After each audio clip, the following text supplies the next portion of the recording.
Hello everyone. तो आज के इस लेक्चर में हम लोग क्या देखने वाले हैं? तो हम लोग देखने वाले हैं caveat emptor.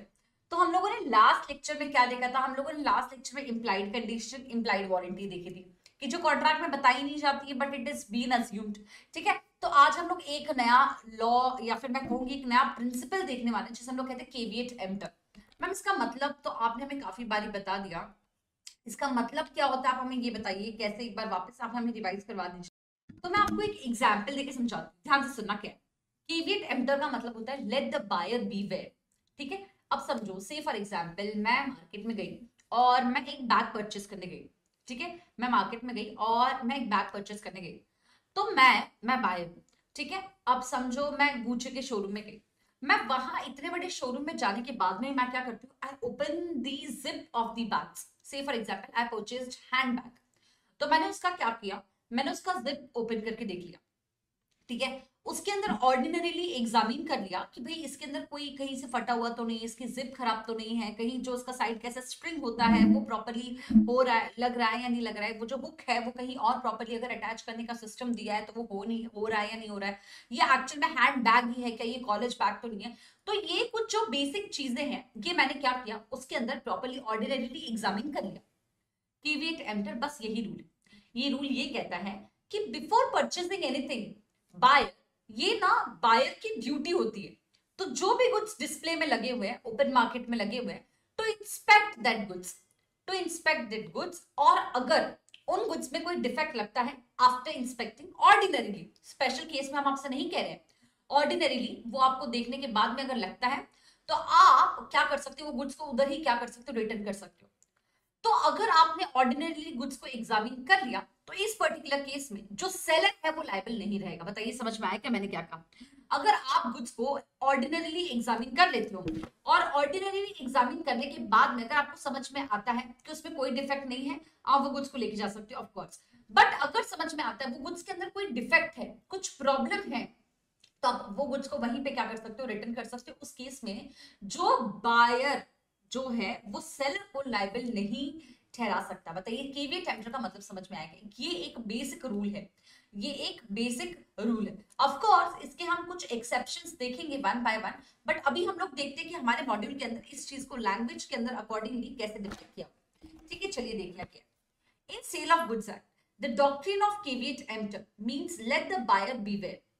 When seller displays their goods in open market, it is the buyer to make a proper selection or choice of the goods. If the goods turns out to be defective, he cannot hold seller liable because he had examined the goods in ordinary prudence. As an ordinary prudence, वो reasonably examine कर लिया है उसने, अब वो seller को responsible नहीं ठहरा सकता। यहाँ पे उसके पास में एक choice हो जाएगी। क्या choice है? If the goods turns out to be defective, he cannot hold the seller liable. The seller is no way responsible for the bad selection of the buyer. The seller is not bound to disclose the defect. सही बात है नहीं यार? सही बात है। ऐसा नहीं कह देगा कि देख भाई ये मत परचेस करिए, परचेस कर। सेलर को तो सभी गुड्स अपने मार्केट में बेचने, तुम जो बायर है वो देखे कि उसे कौन सा गुड्स चाहिए, कौन सा गुड्स नहीं चाहिए, है ना? तो it is a duty to satisfy himself before buying the goods that goods will serve the purpose for which they are being bought. अब जैसे मैं गई, मैं वहां पे हैंडबैग लेने गई। अब वो हैंडबैग के केस में अगर वो हैंडबैग ना देके मुझे वो कॉलेज बैग देता है तो it is duty of mind, because मुझे किस चीज के लिए गुड्स चाहिए ये मैंने देखना है, वो बायर नहीं देखेगा, सॉरी सेलर नहीं देखेगा। If the goods turns out to be defective or do not serve his purpose, or if he depends on his own skill or judgment, the buyer cannot hold the seller responsible. The rule caveat emptor is let down, याद रखना, section 16 में। कहां पे है? Section 16 में। Okay, which states that subject to the provision of this act or any other law for the time being in force, there is no implied warranty or condition as to quality of fitness for any particular purpose of good supplies under a contract of sale.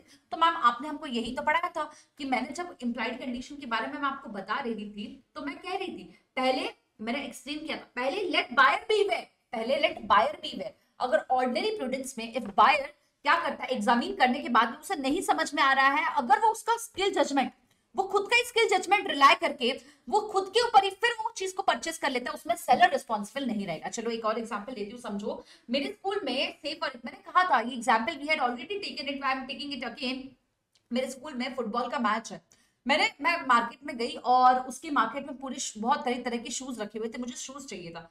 तो मैंने क्या किया, मैं गई और directly एक shoes जो है ये मुझे जो पसंद आया वो मैंने पिक कर लिया, है ना। मैंने अपना पर्पस उन्हें बताया नहीं, मैंने बस अपने हिसाब से एग्जामिन करके कर लिया।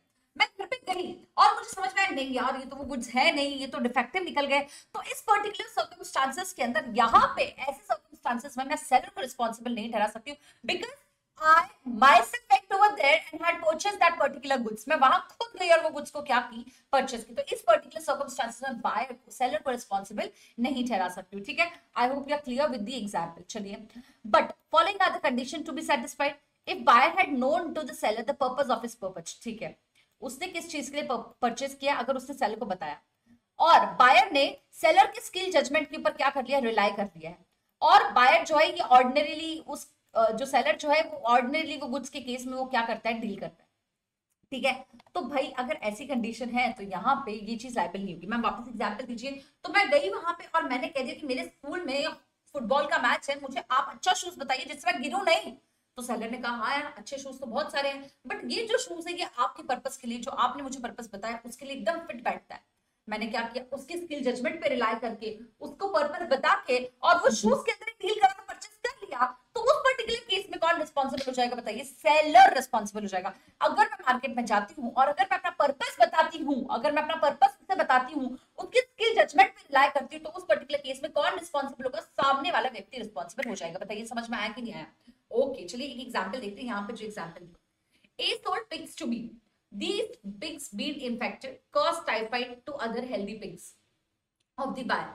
It was held that the seller was not bound to disclose that the pigs were unhealthy. The rule of caveat emptor will not apply. Again, A purchases a horse from B. A needed the horse for riding, but he did not mention this fact to B. उससे बताया नहीं कि उसको किस चीज के लिए चाहिए। The horse is not suitable for riding, but is suitable only for being driven in the carriage. ठीक है। Caveat emptor rules apply here, and so A can neither reject the goods nor can claim any compensation. ठीक है ma'am, ये तो हमें समझ में आ गया। अब बताइए मैम, अब इसके कुछ है एक्सेप्शन। एक्सेप्शन मतलब क्या, यहाँ पे एक्सेप्शन में वापस कौन लायबल हो जाएगा, सेलर लायबल हो जाएगा, बायर लायबल नहीं रहेगा। बताइए समझ में आया क्या। एक्सेप्शन के अंदर कौन लायबल होगा, सेलर लायबल हो जाएगा। चलिए ध्यान से सुनना, पहला एक्सेप्शन है फिटनेस एज टू क्वालिटी और यूज। ध्यान से सुनना, बस सुनना, आप ऐसे आंख बंद करके एकदम शांति से बैठिए, आप सिर्फ सुनिए क्या बता रहे। अब देखो, बायर जब मार्केट में गुड्स परचेस करने गया, तो व्हाट बायर डिड, उसने सेलर को उसके पर्टिकुलर जिस चीज के लिए उसने परचेस किया है, बायर ने सेलर को कुछ पर्पस बता दिया, उसने डिस्क्रिप्शन भी दे दिया। अब डिस्क्रिप्शन देने के बाद में सेलर, बायर ने रीजनेबली वो गुड्स को एग्जामिन कर लिया, बट उसे कुछ जो दिक्कत है ये समझ में नहीं है, वो गुड्स परचेस कर लेता है, और कुछ दिक्कत अगर निकलती है तो इस पर्टिकुलर केस में कौन लायबल होगा, बताइए, सेलर लायबल होगा। एक्सेप्शन के अंदर कौन लायबल हो जाएगा, बताइए, सेलर लायबल हो जाएगा, फिटनेस एज टू क्वालिटी और यूज। बताओ समझ में आया या नहीं आया। देखिए क्या बताया, when the buyer makes known to the seller the particular purpose for which the goods are required, ठीक है, क्या बहुत इंपॉर्टेंट है। देखिए बायर ने क्या किया है, बता दिया है क्या भाई, पर्पस जिसके लिए उसे गुड्स चाहिए, ठीक है। आगे, so far as to show that he relies on the seller's skill judgment and the goods are of a description which is in the course of seller business, it is a duty of seller to supply that goods are reasonably fit for the purpose. तो इस case में किसकी duty बन जाती है, बताओ बच्चों, seller की ड्यूटी बन जाती है। किसकी ड्यूटी बन जाती है बच्चों, सेलर की ड्यूटी बन जाती है। आपको वो गुड्स को क्या करना पड़ेगा, रीजनेबली वो डिस्क्रिप्शन के अकॉर्डिंग सप्लाई करना पड़ेगा। बताओ कोई दिक्कत है क्या, यहाँ पे कोई भी प्रॉब्लम है क्या, बताइए। फिटनेस एज टू क्वालिटी और यूज, ये एक एक्सेप्शन है। अगर बायर अपना, कंडीशन इंपॉर्टेंट, बायर अपना क्या बताता है, पर्पस बताता है, और बायर उसकी स्किल जजमेंट पे रिलाई करता है, सेलर ऑर्डिनरली वो गुड्स के अंदर डील कर रहा है, और बायर को राइट भी दिया गया कि आप ऑर्डिनरली इंस्पेक्ट कर लो, उसके बावजूद अगर कोई डिफेक्ट निकल जाता है तो कौन लायबल रहेगा बच्चों, बताओ, सेलर लायबल रहेगा। कौन लायबल रहेगा, सेलर लायबल रहेगा। देखना क्या बताया, an order was placed for some trucks to be used for heavy traffic in hilly country. The trucks supplied by the seller were unfit for the purpose and broke down. यहाँ पे breach of condition हो गया, ठीक है। चलिए एक बहुत important case है इन प्रीस्ट वर्सेस लास्ट में। Pier draper purchase a hot water bottle from a retail chemist. इसने क्या किया, पी ने एक हॉट वाटर बॉटल परचेज किया एक केमिस्ट की शॉप से। P asked the chemist if it would stand boiling water. तो उसने पूछा कि इसके अंदर पानी गर्म रखा तो वो क्या पानी गर्म रहेगा क्या। The chemist told him that the bottle was meant to hold hot water. उसने कहा नहीं भाई, इसका तो पर्पस ही तो गर्म पानी रखेगी। The bottle burst out when hot water was poured into it and injured his wife. It was held that the chemist shall pay liable to pay damages to P as he knew the bottle was purchased. तो chemist जो है responsible, क्योंकि P ने तो पहले ही उसका purpose जो है ये बता दिया था. So once the purpose is being stated, अब किसकी रिस्पॉन्सिबिलिटी आ जाती है? वो रिस्पॉन्सिबिलिटी आ जाती है किसकी? Seller. When the article can be used for only one purpose, the buyer need not tell the seller the purpose for which it is required. अब ये एक बहुत इंपॉर्टेंट लाइन कह दी कि देखो अगर गुड्स ना सिंगल पर्पस के लिए, अब ये बॉटल तो मल्टीपल पर्पस के लिए थी, अगर गुड सिंगल पर्पस के लिए, से फॉर एग्जांपल अब मुझे पता है कि एक ये जो टैब है, ये टैब मैं सिर्फ राइटिंग पर्पस के लिए अगर यूज कर सकती हूँ, तो यहाँ पे मुझे सेलर को मुझे डिस्क्रिप्शन देने की कोई जरूरत नहीं है, उसमें सेलर रिस्पॉन्सिबल नहीं रहेगा, ये आप रखना. पर अगर आर्टिकल के नंबर ऑफ पर्पस है तो सेलर की ड्यूटी बन जाती है, उसको रिक्वायर्ड जो उसकी रिस्पॉन्सिबिलिटी बन जाती है कि उसको बता देना कि गुड्स कैसे है. एक और केस है Bombay Burma trading company versus Agha Mohammad का. Timber was purchase for the express purpose of using its railway sleepers. अब क्या किया उन्होंने? कहा कि उन्हें एक्सप्रेसली ये जो टिम्बर्स है, लकड़ियां हैं, ये किसके लिए यूज करनी है? रेलवे की स्लीपर्स बनाने के लिए. And when it was found to be unfit for the purpose, the court held that contract could be avoided. और बाद में पता चलता है कि नहीं यार, इससे तो स्लीपर्स बनते ही नहीं है, तो अब कोर्ट ने बताया कि आप ये कॉन्ट्रैक्ट को क्या कर सकते हो? अवॉइड कर सकते हो. आपका पर्पस ही क्या हो गया? उसमें सेटिस्फाई नहीं हो गया. ठीक है. एक और चीज की ये भी एक्सेप्शन है, गुड्स परचेस्ड अंडर पेटेंट और ब्रांड नेम. ध्यान से सुना. अब ये एक्सेप्शन कैसे होता है? तो बायर ना वो पर्टिकुलर ब्रांड पे रिलाई करता है. बायर क्या करता है? वो पर्टिकुलर ब्रांड पे रिलाई करता है. बायर रिलाई पर्टिकुलर ब्रांड, और अगर फिर वो ब्रांड के नाम के अंदर लेके जाता है तो फिर पता चलता है ना भाई ये तो गुड्स कैसे है कि ये तो सही नहीं है, इसकी तो ओनरशिप नहीं हो सकती, तो ऐसे गुड्स है ही नहीं, ये तो डिफेक्टिव गुड्स है. ठीक है, ये तो फर्स्ट कॉपीड है. तो पेटेंट और ब्रांड नेम के अंदर भी कौन लायबल हो जाएगा? बताइए, सेलर लायबल हो जाएगा. ठीक है. In case where the goods are purchased under its patent name और a brand name, there is no implied condition for that the good shall be fit for a particular purpose. ठीक है. Again goods sold by description. अगर description दे ही दिया है तो बच्चों बताइए किसकी रिस्पॉन्सिबिलिटी होगी? डिस्क्रिप्शन दे दिया है तो किसकी रिस्पॉन्सिबिलिटी हो जाएगी? किसकी रिस्पॉन्सिबिलिटी हो जाएगी? सेलर की, अगर वो डिस्क्रिप्शन के साथ करस्पॉन्ड नहीं करते हैं. तो देखना क्या बताया, when the goods are sold by the description there is an implied condition that the goods shall correspond with the description. If it is not, then the seller is responsible. Ma'am example दीजिए. समझो मैं गई और मैंने उनसे कहा कि मुझे बैग चाहिए और मुझे हैंड बैग चाहिए जिसके अंदर मैं प्रॉपर्ली लैपटॉप रख सकूं. मेरा लैपटॉप की ये साइज है, मैं इसके अंदर प्रॉपर लैपटॉप रख सकूं, मैं वाटर बॉटल रख सकूं, टिफिन रख सकूं, मुझे इतना स्टोरेज चाहिए. मैं वहां पे गई और मैंने अपना पर्टिकुलर पर्पस उनको प्रॉपर्ली बता दिया, डिस्क्रिप्शन प्रॉपर्ली दे दिया. अगर वो गुड्स डिस्क्रिप्शन के साथ में करस्पॉन्ड नहीं करते हैं तो I have a right to reject the goods and to held seller responsible. समझ में आ गया? चलिए अगेन एक और है, गुड्स ऑफ मर्केंटेबल क्वालिटी. अब ध्यान से सुना, ये क्या है? मर्केंटेबल क्वालिटी का मतलब क्या होता है? ओके, अच्छा, मर्केंटेबल क्वालिटी का मतलब होता है जो मैंने पर्पस बताया उसके लिए फिट होना और रीजनेबली ड्यूरेबल होना वो गुड्स. ठीक है, इसे हम लोग कहते हैं मर्केंटेबल क्वालिटी. अब से फॉर एग्जांपल मैं जाती हूँ एटलास के शोरूम में, मैं कहती हूँ कि सर मुझे ना साइकिलिंग का बहुत ज्यादा शौक है और मैं हिली रीजन्स के ऊपर काफी ज्यादा साइकिलिंग करती हूँ, तो आप मुझे ना हाइकिंग के लिए साइकिलिंग बताइए.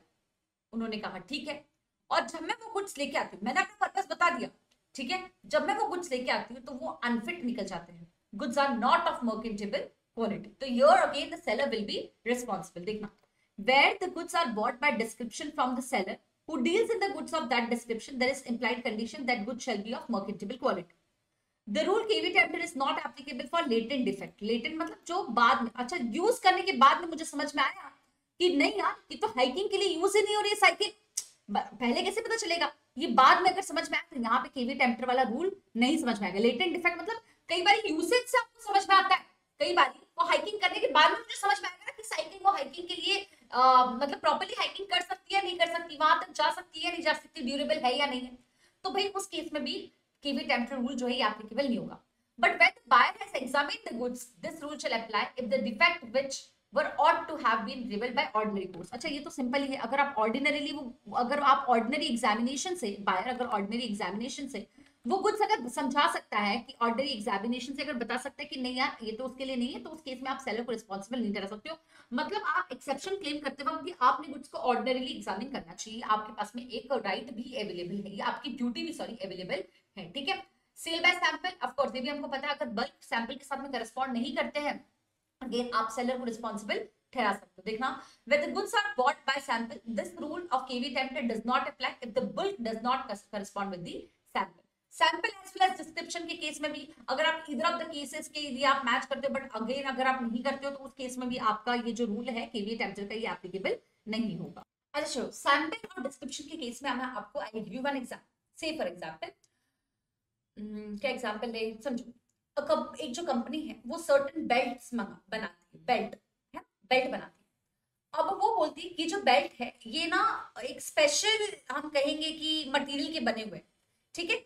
तो वो कुछ सैंपल भेजती है इंडियन आर्मी को, ठीक है। उसने डिस्क्रिप्शन दे दिया कि स्पेशल कुछ हम कहेंगे कि मटेरियल के बने हुए हैं, और उसने डिस्क्रिप्शन दे दिया ये स्पेशल मटेरियल के, और ये सैंपल्स भेजती है वो किसको, इंडियन आर्मी को। जब सैंपल्स जाते हैं तो इंडियन आर्मी उसे कहती है हाँ सही है, ये सैंपल्स आप हमें बहुत अच्छे लगे, आप इनके बल्क भी आप हमें भेज दीजिए। जब वो बल्क भेजती है तब आपके सैंपल के साथ में गुड्स जो है करस्पॉन्ड नहीं करते, तो your again buyer has a right, here again buyer has a right to reject that goods and claim damages also। समझ में आ गया, sample as well as description. I hope you are clear. वहां पे लिख लेना belt, example of belt. Example जो मैं कहती हूँ वो लिखने से आपका पर्टिकुलर कॉन्सेप्ट जो है बहुत अच्छे से क्लियर हो जाता है, ठीक है। चलिए, whether goods are bought by sample as well as description, the rule of KV temper is not applicable in case the goods do not correspond with the sample या फिर डिस्क्रिप्शन के साथ, ठीक है। चलिए, एक और है ट्रेड यूसेज। देखना क्या ट्रेड यूसेज में क्या होता है। अच्छा सुनो, तो ट्रेड यूसेज के केस में कैसे होता है, तो मैं कहूंगी कि कई बारी ना बिजनेसमैन ना कुछ इम्प्लाइड, आप होलसेल मार्केट में देखिए समझ में आता होगा आपको। वहां पे होता कैसे है कि आप कोई होलसेल मार्केट में गए, से फॉर एग्जांपल राइस परचेस करने के लिए, तो जब आपने राइस की वो शॉप पे गए तो आपको समझ में आया कि नहीं यार ये तो 50 किलो से नीचे के तो राइस हमको बेचना ही नहीं, तो उनकी कस्टमरी प्रैक्टिस है ना। और वहां पे जाके आप 50 के 5 अगर आप कहते हो कि ये, वो आपको राइस दे देता है डायरेक्टली, आप घर पे लेके आके समझते हो उनके पास में सिर्फ बासमती मिलते, घर पे आके आपको समझ में आता नहीं ये तो वो राइस नहीं है, तो उनकी तो ट्रेड यूसेज थी, वो तो वही राइस क्या करते थे, बेचते थे वहां पे। तो उस केस में भी आप जो है बायर को रिस्पॉन्सिबल, सेलर को रिस्पॉन्सिबल नहीं ठहरा सकते हो। देखना केवी टेम्पटर का रूल नहीं अप्लाई कर सकते हो। An implied warranty or condition as to quality or fitness for a particular purpose may be annexed by the usage, and if the seller deviates from that, this caveat emptor is not applicable। Example इन्होंने भी दिया है, in ready-made garment business there is an implied condition by usage of trade that garment shall be reasonably fit on the buyer। और अगर नहीं हुआ, अगर अब मैं दुकान पे गई, मैं तो ये परचेस करने गई, राइस परचेस करने गई थी, अब मुझे समझ में आया, मैं तो लेके आ गई, उसके पास मतलब 50 किलो की पैकेजिंग है, ये तो मुझे पता ही था। 50 किलो की पैकेजिंग होने के बाद में घर आके मुझे चलो समझ में आता नहीं यार 50 किलो की पैकेजिंग ही नहीं, तो उसकी ट्रेड यूसेज था इसलिए मैं गई थी। वैसे ही अगर आप गारमेंट्स की शॉप में जाते हो तो अगर आप देखते हो तो रीजनेबली अगर हम लोग देखें तो मेरे को वो कपड़ा आया है यही मान के चलूंगी मैं, उसने जो दिखाया है, ठीक है। So this is trade usage. इसमें भी कौन लायबल हो जाता है, सेलर लायबल हो जाता है, ठीक है। चलिए आगे चलते हैं। लास्ट है seller actively conceal a defect और अ गिल्टी ऑफ फ्रॉड। अब इन्होंने कुछ एग्जांपल सॉरी नहीं दिया, ध्यान से सुनना क्या है, मैं एग्जांपल देती हूँ, बहुत इंटरेस्टिंग एग्जांपल। अच्छा सुनिए एग्जांपल, अगर मैं एक गाड़ी परचेस करने गई, ठीक है, और सेलर क्या करता है, वो गाड़ी के इंजन को एकदम अच्छे से पैक कर देता है, सॉरी एकदम अच्छे से मेंटेन करके रख देता है, जबकि इंजन उसका खराब होता है, और गाड़ी को एकदम ऊपर से पेंट कर देता है ताकि मुझे ये लगे कि नहीं यार ये तो कार एकदम न्यू कार है। अब वो यहाँ पे जानबूझ के क्या कर रहा है, कंसील करना मतलब छुपाना, जानबूझ के क्या कर रहा है, जो गाड़ी के इंजन में जो कुछ खराबी है ये मुझे दिखा नहीं रहा है, या फिर जान करके मुझे मिसरिप्रेजेंट कर रहा है। इस पर्टिकुलर केस में अगर मुझे बाद में पता चलता है तो भाई मैं वो कॉन्ट्रैक्ट को क्या कर सकती हूँ, कैंसिल कर सकती हूँ, ठीक है ना। अगर सेलर एक्टिवली कोई चीज को कंसील करता है तो यहाँ पे बायर नहीं लायबल होगा, सेलर ही लायबल होगा। चलिए देखना क्या है, where the seller sells the goods by making some misrepresentation or fraud and the buyer relies it on the seller actively conceals some defect in the goods so that same could not be discovered by the buyer on a reasonable examination. The rule KV tempter will not apply. In such case buyer has a right to avoid and claim the damages। तो students हम लोगों ने क्या किया, हम लोगों ने ये जो 8 है ये केवी टेम्पटर के क्या देखें, एक्सेप्शन देखें, ठीक है। अगर आपको कोई भी एक्सेप्शन में डाउट है तो आप हमें पूछ सकते हैं, मेरे एग्जांपल्स को आप फॉलो करके कॉन्सेप्ट्स को समझ सकते हैं। ऐसे ही आज हम लोग यहाँ पे यूनिट 2 कंप्लीट करते हैं, ठीक है। चलिए मिलते हैं नेक्स्ट यूनिट।